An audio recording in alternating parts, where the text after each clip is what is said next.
जब चैतन्य महाप्रभु ने संन्यास लिया, संन्यास लेने के बाद वो जगन्नाथपुरी जाना चाह रहे थे, लेकिन नित्यानंद प्रभु उनको कहाँ ले जाते हैं? शांतिपुर। वो चाहते थे कि वो आखिरी बार अपनी माता से मिल ले और नवद्वीप के जो भक्त लोग हैं उनसे मिल ले। तो कुछ दिन तक चैतन्य महाप्रभु जो हैं वहाँ पर रहते हैं, और उसके बाद 10-15 दिन वहाँ रहने के बाद वो जगन्नाथपुरी के लिए प्रस्थान करते हैं। तो प्रस्थान करने से पहले चैतन्य महाप्रभु जो है अपने जितने भी ग्रस्त भक्त थे उन लोगों से एक रिक्वेस्ट कर रहे हैं, है ना। तो वो क्या रिक्वेस्ट कर रहे हैं, इसके साथ में हम लोग आज की क्लास एंड करेंगे। तो बोल रहे हैं, तुम ही सब लोग मोर परम बांधव। तो चैतन्य महाप्रभु जो नवद्वीप के जितने भी भक्त थे उनको बोल रहे हैं, तुम ही सब लोग, आप सब लोग जो हैं मोर परम बांधव, मेरे आप परम बंधु हैं, मेरे इंटीमेट रिलेटिव हैं आप सब लोग।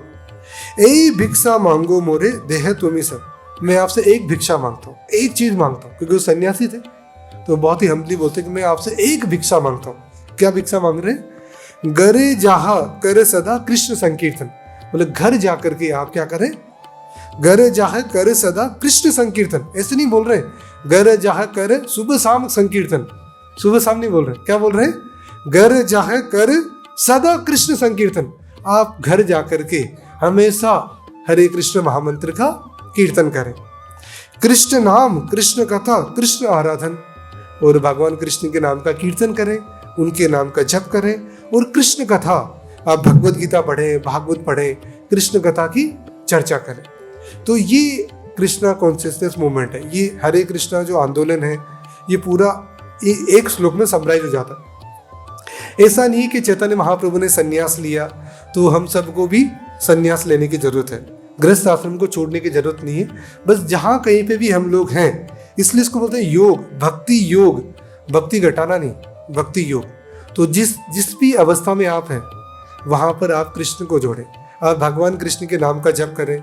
घर परिवार के 5-7 लोग हैं, पति हैं, पत्नी हैं, बच्चे हैं, बैठ गए एटलीस्ट, सदा नहीं तो एटलीस्ट सुबह शाम तो कर ले, संध्या समय बैठे और थोड़ा 15-20 मिनट आधे घंटा कीर्तन कर लिया।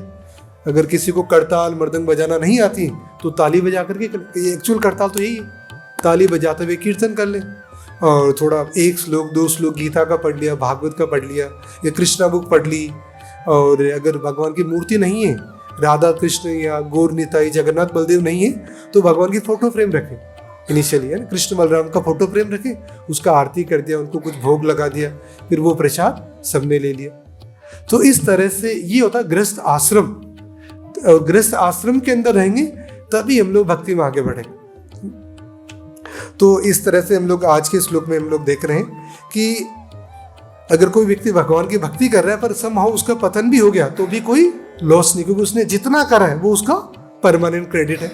वहीं दूसरी ओर वो लोग जो अपने सांसारिक कार्यों में लगे हुए और बहुत अच्छे से कर रहे हैं फिर भी उनको कोई लाभ नहीं, क्योंकि ये उनका ये शरीर भी परमानेंट नहीं है, और उनके द्वारा जो मटेरियल चीजें जो इकट्ठी की गई है वो भी परमानेंट नहीं। एक दिन ऐसा आएगा सब कुछ छूट जाएगा।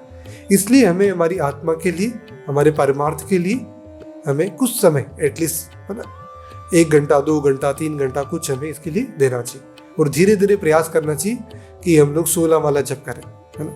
16 माला है, 4 नियमों का पालन करें, मांसाहार नहीं करना, जुआ नहीं खेलना, नशा पता नहीं करना, आउटसाइड मैरिज कोई रिलेशन नहीं रखना।